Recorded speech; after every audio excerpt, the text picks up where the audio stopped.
Bonjour mes chers amis, aujourd'hui nous allons parler, est-ce que quelqu'un qui n'est pas religieux et donc qui n'est pas regardant du Shabbat et que j'ai invité chez moi à la maison, est-ce que j'ai le droit de boire de son vin qui m'a servi dans mon verre? Ça c'est la question qu'on va poser et cette vidéo il faut l'écouter du début jusqu'à la fin parce que on va faire une vidéo Beyoun, c'est-à-dire regarder plusieurs éléments de la question. La première chose, il est marqué comme ça. Il y a une marloquette acharonim. Est-ce que bichlal, le stam yeinam, ça veut dire quoi stam yeinam? Stam yeinam, ça veut dire que le vin en général que les gens ils ont dans les carrefours, il y a pas, c'est pas forcément un, comment on appelle ça, un prêtre qui est venu et qui a fait le crucifix dessus.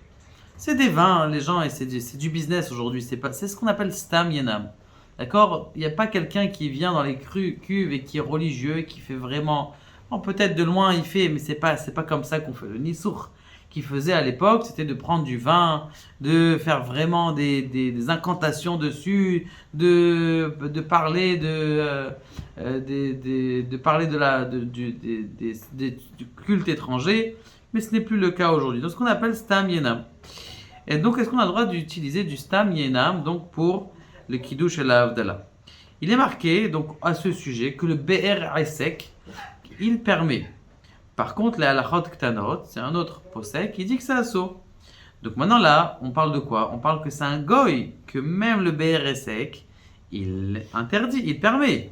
Maintenant, si c'est un juif qui n'est pas Shomer Shabbat, mais Mechalel Shabbat de Pharesia, il y en a qui disent que ce n'est pas un interdit minatora. Ça veut dire, est-ce qu'on va considérer quelqu'un qui ne respecte pas le Shabbat devant plusieurs personnes, est-ce que il est considéré comme un Mechalel Shabbat, c'est-à-dire un profane,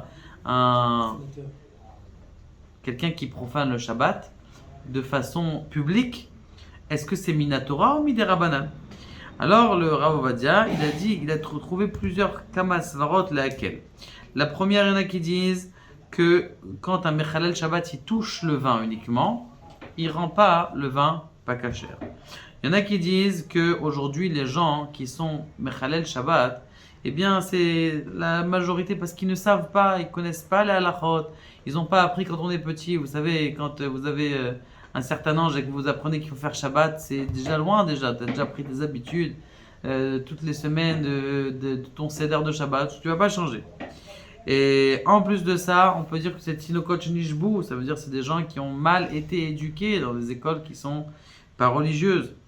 Et donc, c'est possible qu'on dise que ce n'est pas forcément donc des vrais Mechalel Shabbat. Il y a encore une autre svara qui disent que le Mahari Assad, que pour pouvoir considérer quelqu'un qui soit Mechalel Shabbat, il faut qu'on vienne au Beddin deux témoins et qui disent on a vu monsieur un tel transgresser le Shabbat.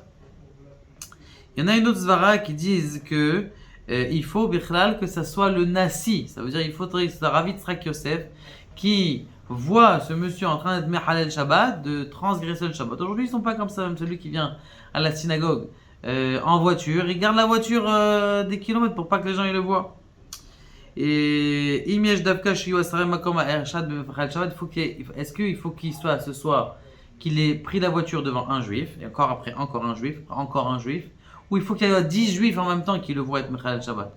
En général, c'est une fois un, mais donc selon cette DA, il n'est pas Mechalel Shabbat de Pharesia. Et encore une autre halacha, il dit le Beddin, Arav Minchat Eliezer, Shechalak Almi, il dit non, il dit que toutes ces idées qu'on vient de dire, ils sont mauvaises, mais en tout cas, le Rav Ovadia n'est pas d'accord avec ça pour toutes les avis qu'on vient de vous donner.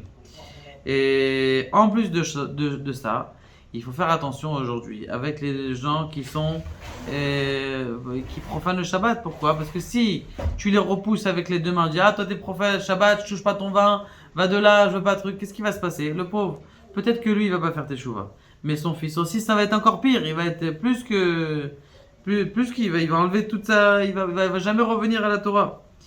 Et chez Kevin Xerat Yain alors il dit maintenant qu'est-ce qui a inventé cette Xera là de Yain Nesher? Ce sont les sages ou c'est la Torah?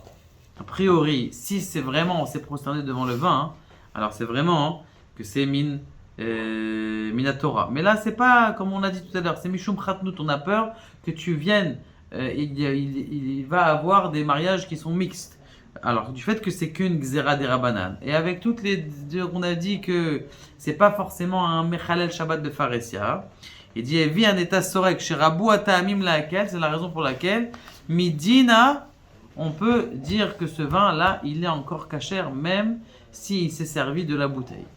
Et donc ça, c'est ça là. Ve'amachmir tavo la bracha, il ne faut pas oublier, comme Rav Ovadia dit, amachmir tavo la bracha. Ça veut dire que si ce juif-là, tu as le droit de le servir. S'il n'a pas touché le vin, tu as le droit sans problème de lui servir un vin. Même un goy, tu as le droit de lui servir. Il ne faut pas juste qu'il n'ait pas la main dans le verre.